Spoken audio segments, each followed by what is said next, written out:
renewable energy resources. A hydropower. Renewable energy resources புதுப்பிக்க கூடிய வளங்கள். அதுல வந்து ஹைட்ரோ பவர், நீர்மின் சக்தி. Power generated from water is termed as hydroelectricity. நீர்மின் சக்தி ஓடும் நீரிலிருந்து பெறப்படுகிறது. Hydropower is the energy harnessed from running water. Hydropower is considered as one of the most economic and non-polluting sources of energy. நீர்மின் சக்தி உலக மின் தேவையில் 7% பூர்த்தி செய்கின்றது. It contributes nearly 7% of global electricity production. The cost of production of hydroelectricity is relatively low, making it a competitive source of renewable energy. மின்சார ஆற்றல்களோடு ஒப்பிடுகையில் குறைந்த உற்பத்தி செலவை கொண்டது. It is also a flexible mode of power generation, as the quantity of production can either be increased or decreased very quickly, adapting to changing demands. தேவைக்கு ஏற்ப உற்பத்தியை உடனடியாக அதிகரிக்கவோ அல்லது குறைக்கவோ கூடிய தன்மை உடையது. Do you know the first hydroelectric power station in India was established at Darjeeling in 1897. முதல் நீர்மின் நிலையம் 1897ஆம் ஆண்டு டார்ஜிலிங்கில் நிறுவப்பட்டது. டார்ஜிலிங் இந்தியாவில் இருக்கக்கூடிய ஒரு இடம். National hydro electric power corporation is located in Faridabad in India. இந்திய தேசிய நீர்மின் சக்தி நிறுவனம் ஃபரிதாபாத்தில் அமைந்துள்ளது. இந்தியாவின் முதல் நீர்மின் நிலையம், the first hydroelectric power station in India was established at Darjeeling. National Hydroelectric Power Corporation is located in Faridabad. B. Solar energy. Surya ஆற்றல் சக்தி. Solar power is the conversion of sunlight into electricity, either directly using photovoltaics or indirectly using concentrated solar power. சூரிய ஆற்றல் சூரிய ஒளியை நேரடியாகவோ மின் அழுத்தி கொண்டோ அல்லது செறிவூட்டம் கொண்ட சூரிய ஆற்றல் மூலம் மின் ஆற்றலாக மாற்றப்படுவதாகும்.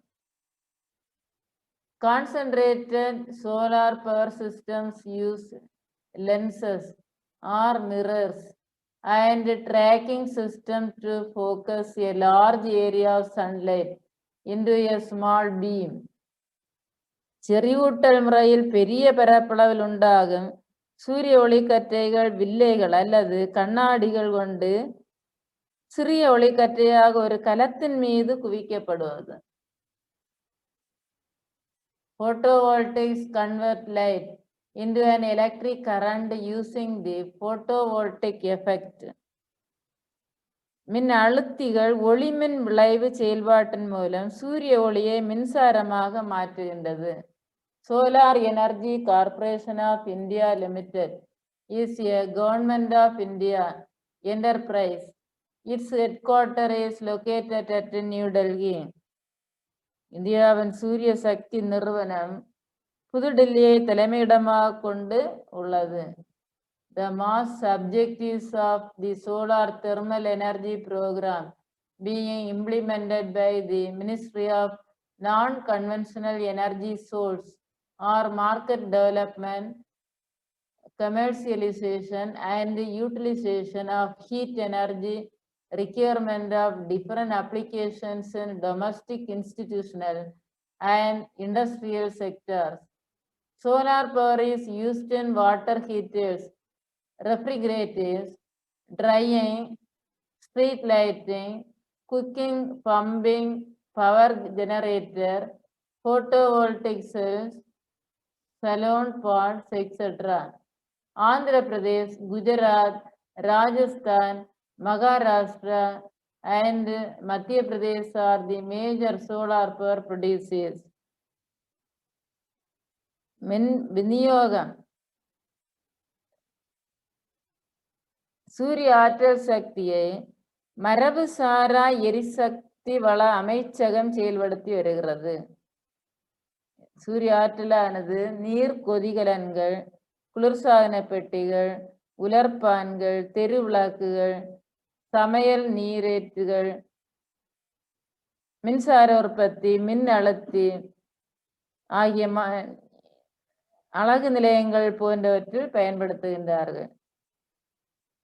சூரிய ஆற்றலானது ஆந்திர பிரதேஷ், குஜராத், ராஜஸ்தான், மகாராஷ்டிரா என்ற மத்திய பிரதேஷ் இந்த மாநிலங்களில் அதிக அளவு உற்பத்தி செய்கின்றார்கள். Wind energy is extracted from airflow using wind turbines. காற்று சக்தி காற்று வீச்சு அல்லது உந்துதலால் ஏற்படும் ஆற்றலை காற்று விசை சுற்று கலன்களின் உதவியோடு மின் ஆற்றலாக மாற்றப்பட்டு காற்றாலை மின்சாரம் பெறப்படுகிறது. It is a cheap and pollution free source of energy. இது ஒரு மலிவான மற்றும் மாசற்ற ஆற்றல் வளம். Power from windmills are used for pumping water and to sail propel ships. காற்றாலை மின்சாரமானது நீர் ஏற்றுவதற்கும் கப்பல்களை இயக்குவதற்கும் பயன்படுகிறது. Wind power is plentiful, renewable, widely distributed, clean and produces no greenhouse gas emissions during operation. These plants occupy only a less space. வாயுக்களை வெளிப்படுத்தாத ஒரு வளம். காற்றாலை நிறுவுவதற்கு குறைவான இடமே போதுமானது. Do you know Tamil Nadu has the largest installation of wind turbines in the country? In the Aralvaimoli area near Kanyakumari is the largest concentrations of wind farm capacity at a single location in the world. தமிழ்நாட்டில் இந்தியாவிலேயே அதிக அளவு காற்றாலைகளை கொண்ட மாநிலம் தமிழ்நாடு. கன்னியாகுமரி மாவட்டத்தில் உள்ள முப்பந்தல் பெருங்குடி பகுதி உலகிலேயே அதிக காற்றாலைகளை கொண்ட பெரிய காற்றாலை பண்ணை ஆகும். Aralvaimozhi area near Kanyakumari district. The development of wind power is in India began in 1986 with the first wind farms were set up in coastal areas of Gujarat, Maharashtra and Tamil Nadu with 55 kilowatt Vestas wind turbines. இந்தியாவின் காற்றாலை மின் உற்பத்தி 1986ஆம் ஆண்டு முதலில் குஜராத்தில் உள்ள கடற்கரை பகுதியான ஓகா குஜராத்தின் கடற்கரை பகுதி ஓகா, மகாராஷ்டிரா ரத்னகிரி அண்ட் தமிழ்நாடு தூத்துக்குடி இதிலிருந்து 55 கிலோவாட் உற்பத்தி திறனுடன் முதலாக ஆரம்பித்தார்கள். The capacity has significantly increased in the last few years. India has the 4th largest installed wind power capacity in the world. India உலக அளவில் அதிக காற்றாலை திறன் கொண்ட நாடுகளில் 4வது இடத்தை கொண்டுள்ளது.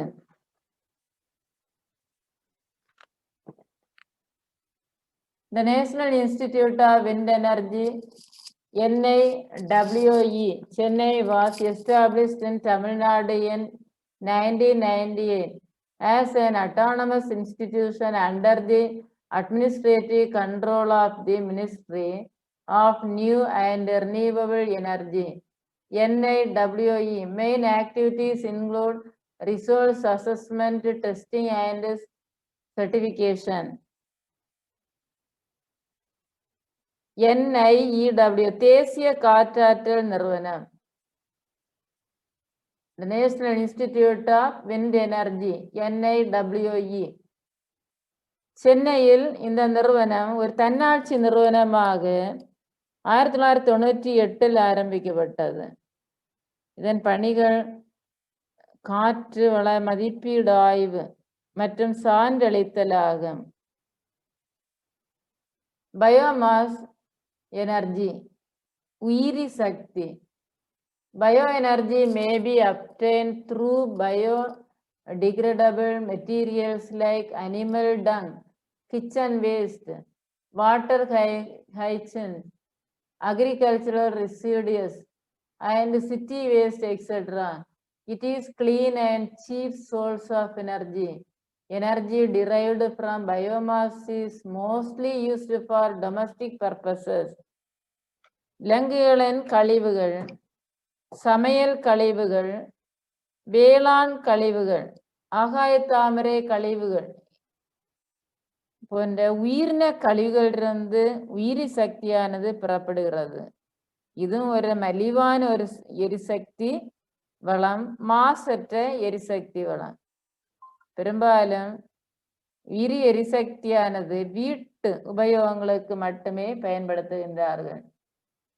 Tidal and wave energy, ஓத மற்றும் அலை சக்தி.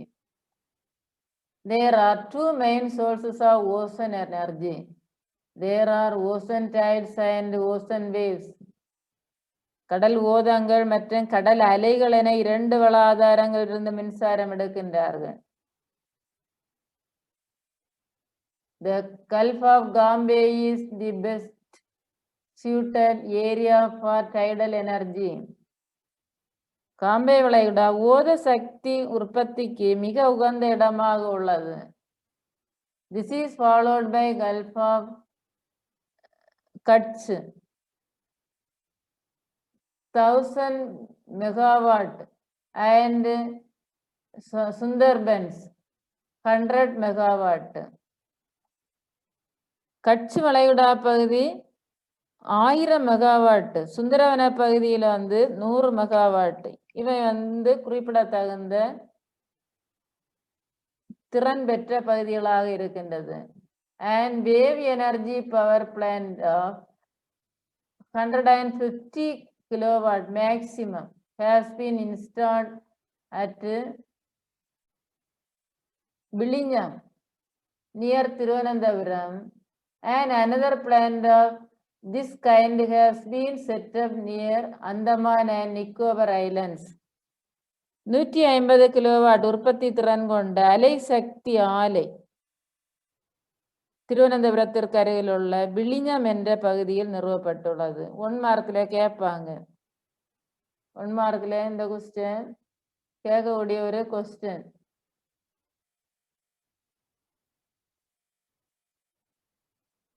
And wave energy power plant of 150 kilowatt has been installed at Billingham near Thiruvananthapuram, and another plant of this kind has been set up near Andaman and Nicobar Island.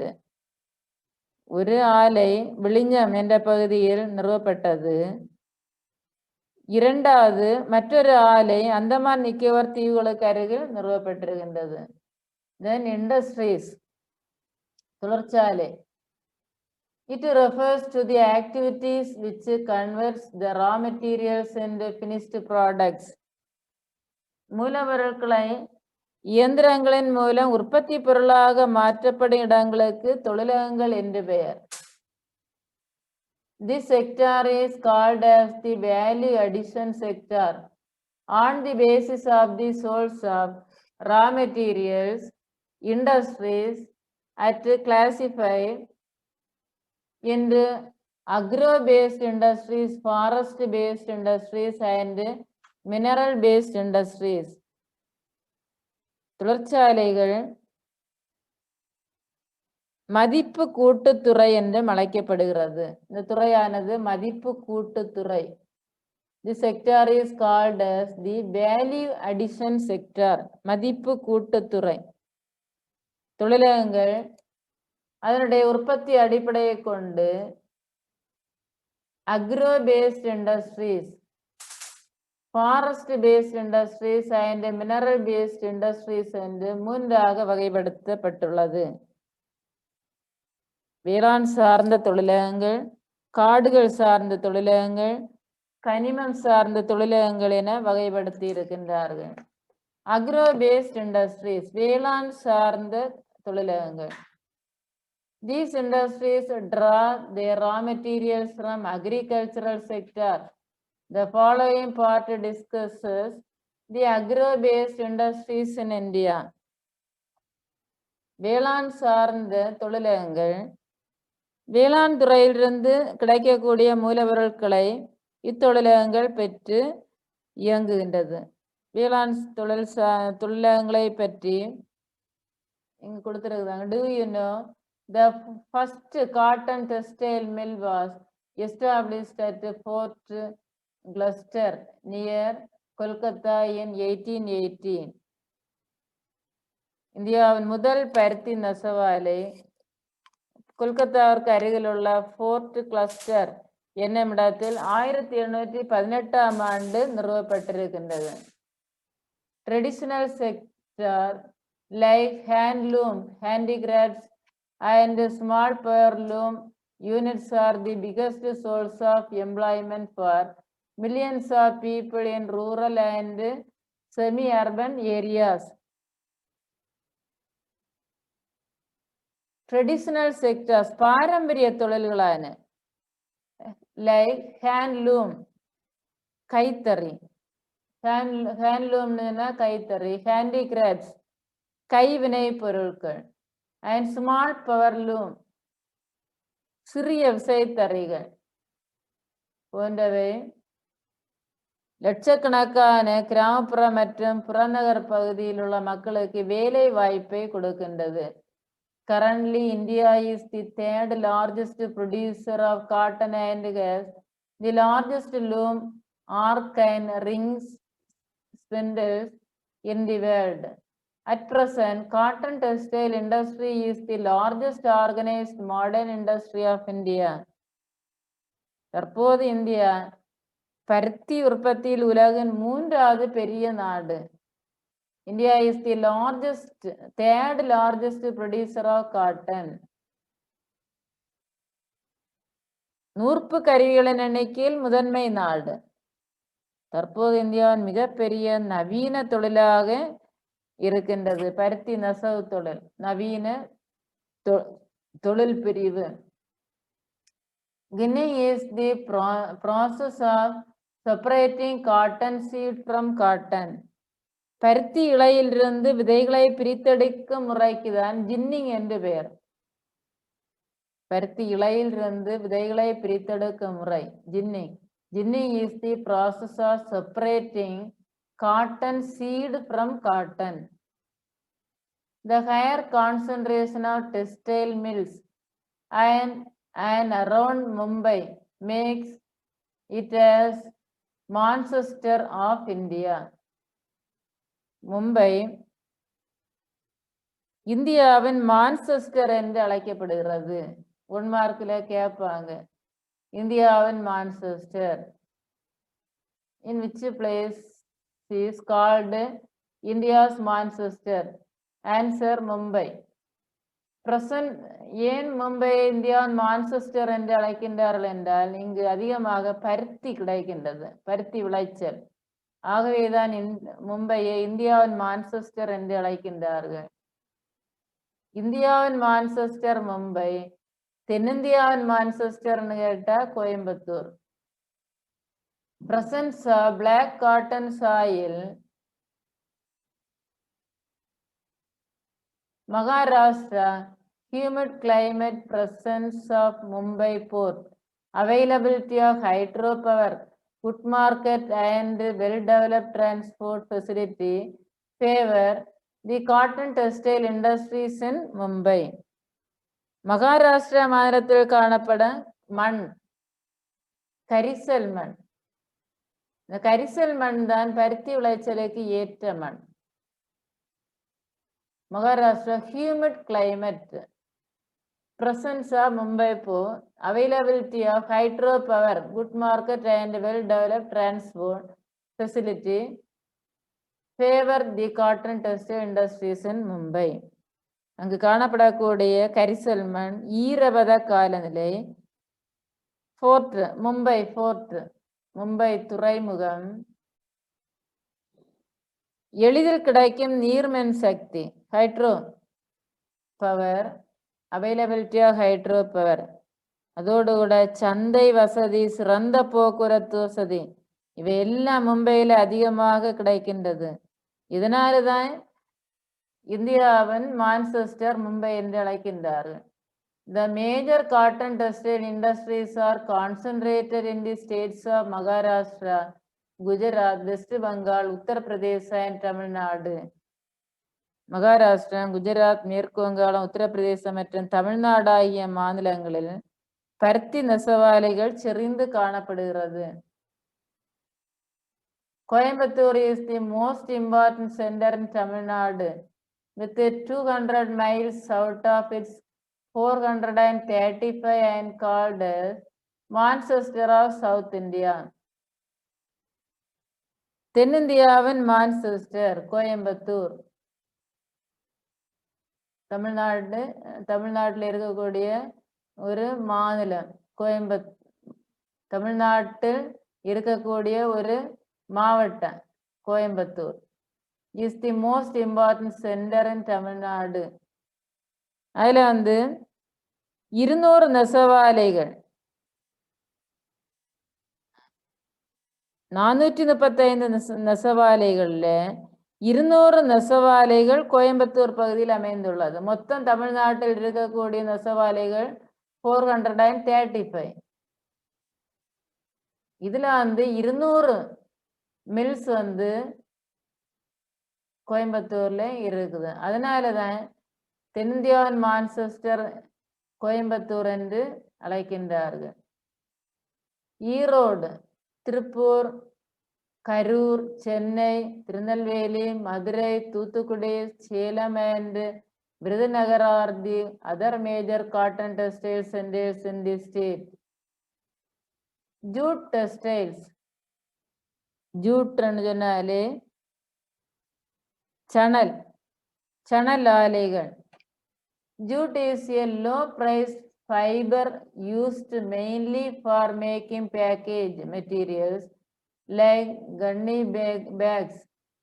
Today, jute is blended with cotton and wool to produce textiles. சணல் என்பது குறைவான விலையில் கிடைக்கக்கூடிய இலைநார். இது சிப்பங்கள் மற்றும் சாக்கு பைகள் தயாரிக்க பயன்படுகிறது. This is the second important textile industry in India after cotton textiles. தற்காலத்தில் சணலானது பருத்தி மற்றும் ரோமத்துடன் சேர்த்து நெசவு செய்கின்றார்கள். Jute is the golden fiber which meets all the standards of goods packing with its natural, renewable, biodegradable and eco-friendly products.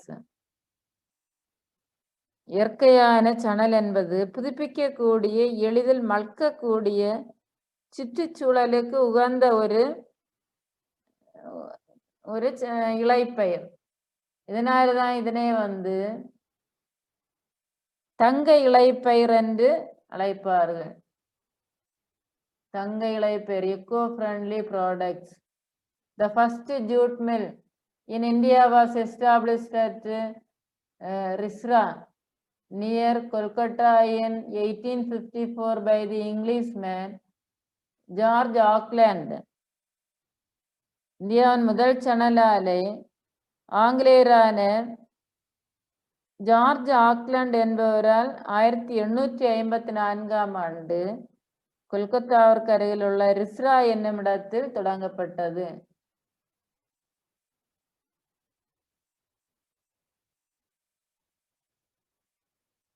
Second, in the export of jute goods next to Bangladesh. சணல் பொருட்கள் உற்பத்தியில் வங்காளதேசத்திற்கு அடுத்தபடியாக 2ஆம் இடத்தில் உள்ளது.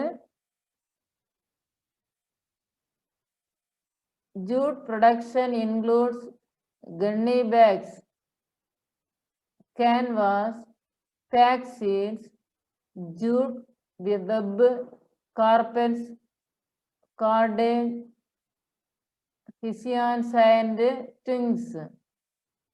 New jute is also being used in plastic furniture and insulation, bleached fiber to blend with wool. It is also mixed with cotton to make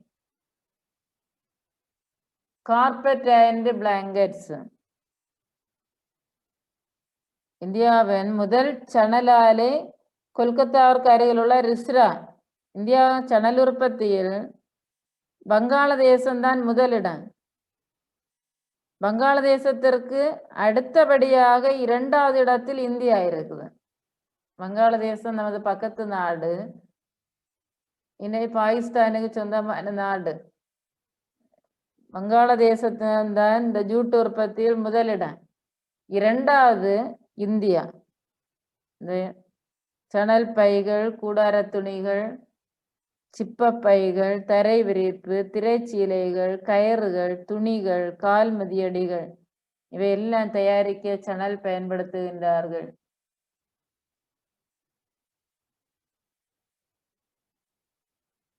Gunny bags, canvas, pack sheets, jute web, carpets, cordage, hessians and twins இதெல்லாம் சணல்ல இருந்து தயாரிக்கின்றார்கள்.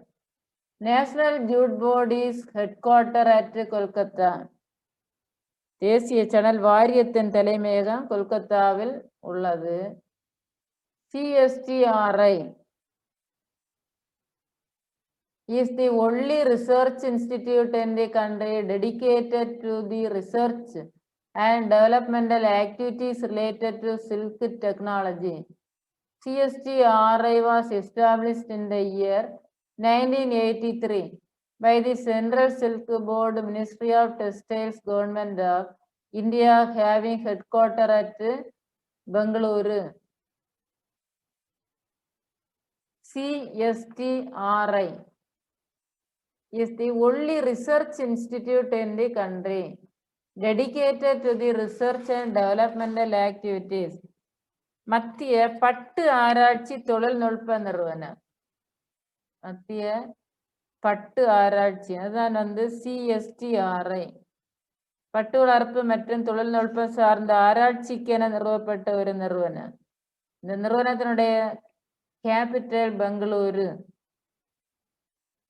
1983ஆம் ஆண்டு இது ஆரம்பித்தார்கள். The major jute producing areas are in West Bengal and concentrated along the Hooghly River within the radius of 6 km of Kolkata.